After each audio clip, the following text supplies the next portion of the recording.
Yo, hi, this is Jonathan Odell Wyatt. Uh, Thought I'd come at you with some materials. You know, it is the poem I'm about to read is a response to "So Great and Powerful," the standard model. That's a song, standard model. I'm gonna obviously I'm gonna link it to the video, so I mean you'll understand the purpose. Okay, if I can get to it. This poem's a little bit different than the responses I've made before. Might be a little bit too verbose, but I don't know. It's whatever you want to think of it as. Okay, so here we go. Here we sit, together, caught in the duality of friendship. Could life suspend in this moment ad infinitum? Or is there something more to this? Would it be enough? Is anything ever enough? I say, let us live now, gasping the breaths of a fresh spring, one in which we thrive, in the locality of the present, as well as fates far destined. Our lives will be lived not under the pretense of ends, but a process, the means of living itself, not to be self-indulgent, living the dreams once clouded by fear, held captive under the assumptions of limitation. In living, we have already surpassed the infinite limitation of death. So how could anything possibly perceived be unimaginable? I hold this moment with you all precious. Friendship to embrace. Basking in the warm incandescence of camaraderie. Yet, what is lost in living? The feeling of lost opportunity? How is one to sustain bonds so transient as that of human connections? How am I not to be lost in such losses? Not just in the gravity of death, but merely of circumstance. We may embrace now, but what of the dynamism of ourselves? Our souls ebb and flow in directions inconceivable. The constituent anatomy may be congruent, but feelings dull or perhaps pass. What of such apparent impermanence? Again, I must say, fuck causality. To be lost in failures or losses would be to prevent new beginnings. If all were to be optimal, every circumstance grand, by what meter could we judge our ecstasy? If one is to plateau, do we not lose perspective? For the mountains require valleys, hell's the heavens. Our mentality is comparative, constantly judging against the perceived baseline. So loss grounds us in the actuality of existence, but not to be lost in limitation, instead allowing us to appreciate the extent by which we may live, appreciating each opportunity given to us, allowing the resplendence of a day lived, of company enjoyed, of defeats surpassed. Yet life is not a summation of victories and defeats. There is no reveling in accomplishment, for once we pass the close yet infinite passage into non-existence, we are discharged of such. So each moment lived is a moment won, and should be lived as such. And I choose to live my life embracing those I love, as well as those that are yet to be loved. My compassion is easily bought. All that is needed is your existence. I say, that doesn't sound very poetic. That sounds more like a speech in a way. But take it as you may, or as you'd like to take it. I kind of like it. You know, it's kind of badass compared to other stuff. But I think this is how my optimism is. I have a militant optimism. You know, I want everyone to, you know, enjoy what life has to give us and take advantage of those opportunities that we have in living in itself. Like I said in this, there's death. You know, death is imperceivably close. It's all around us. But that boundary between life and death is short yet infinite, and in the fact that we're living, we are granted every opportunity that we're not in being dead. You know, and that's apparent. That makes sense. So, in the fact that we're alive, means that anything is possible. That's how I feel. There is no limitation. The only limitations we place on ourselves, is our uh, how should I say, damn. Damn, I can't even think of the word right now. I know it all the time. What's preventing us from doing things is it's not lack of confidence. I guess it is in a way. Us believing that we can't actually doing something. Believing that we actually can't do something. We have to empower ourselves. We have to designate purpose to our own lives. We're the root of our own importance. I mean, you can take importance from having people in your life, because that is important. I love the people that are in my life. But you have to be strong in yourself. I feel like you have to love yourself entirely so to be able to love the people around you.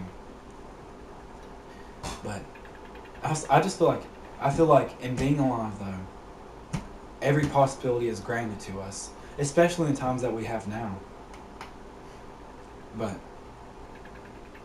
I don't know, it's stupid to get caught up in one train of thought. And I mean, what is to live? Living in itself is, perceiving the environment around you. That's intrinsic to life itself. When you live, you experience what you're living in.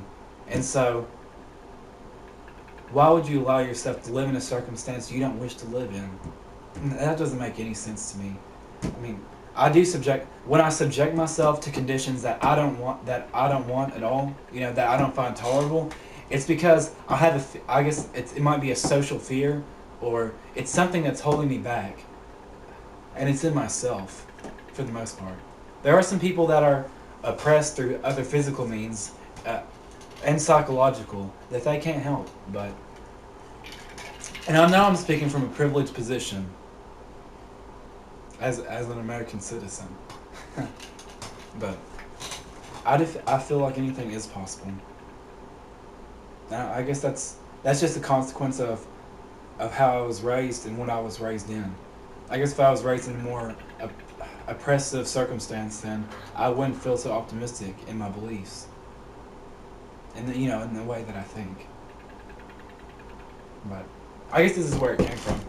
And I feel like the song, though, Standard Model, I feel like there's that moment. I can't think. She's talking about how she's not. Twilight talks about how she's not going to see her. About not seeing her friends anymore.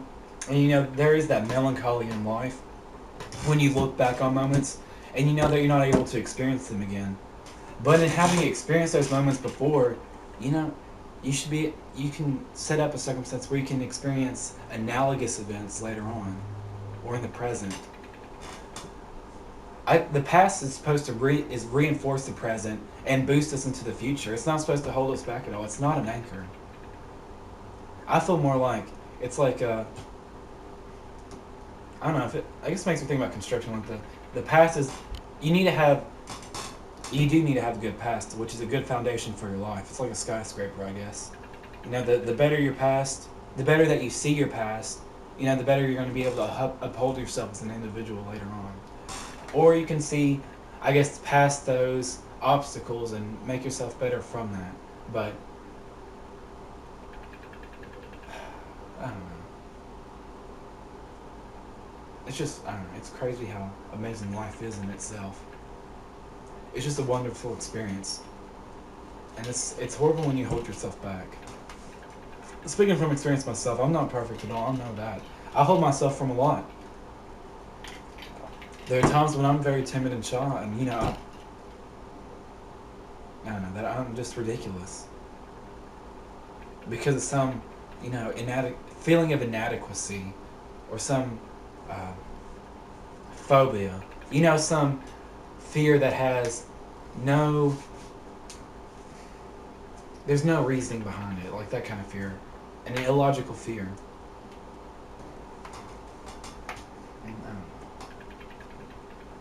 But I hope you at least enjoy what I had to say with this. Especially the artist, so great and powerful. I hope this isn't like a big pile of steaming shit for him. But hell, we all have our, we all have our different perceptions. If you view this as a piece of shit, the fact that you're actually thinking about it's cool enough. And I'm cool with that. God, I love water. Okay. I'm just gonna keep on talking because the camera's just still staring at me. I don't feel like getting up, and this water's delicious. But I'll get to it eventually.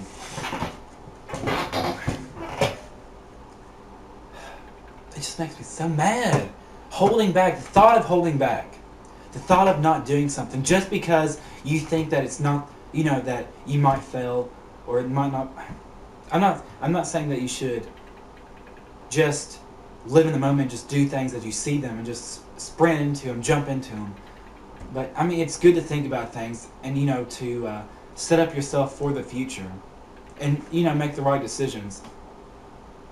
But you shouldn't just hold yourself back because you feel like I said before, you feel inadequate or you have some illogical fear that you feel like you're going to fail. I don't know. This doesn't make sense. It doesn't make any sense to me at all.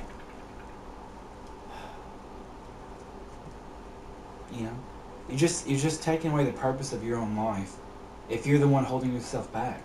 If you're your own worst enemy, what else do you have? What do you have? Because you are your world.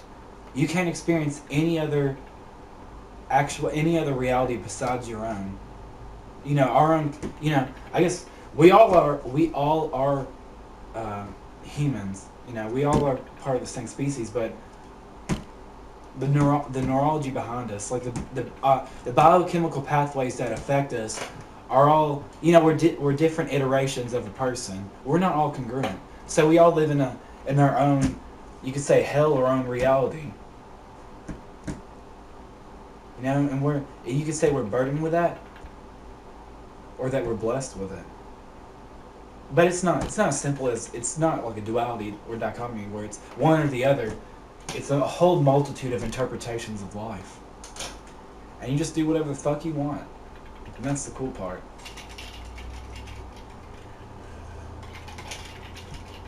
I firmly believe in doing what you want.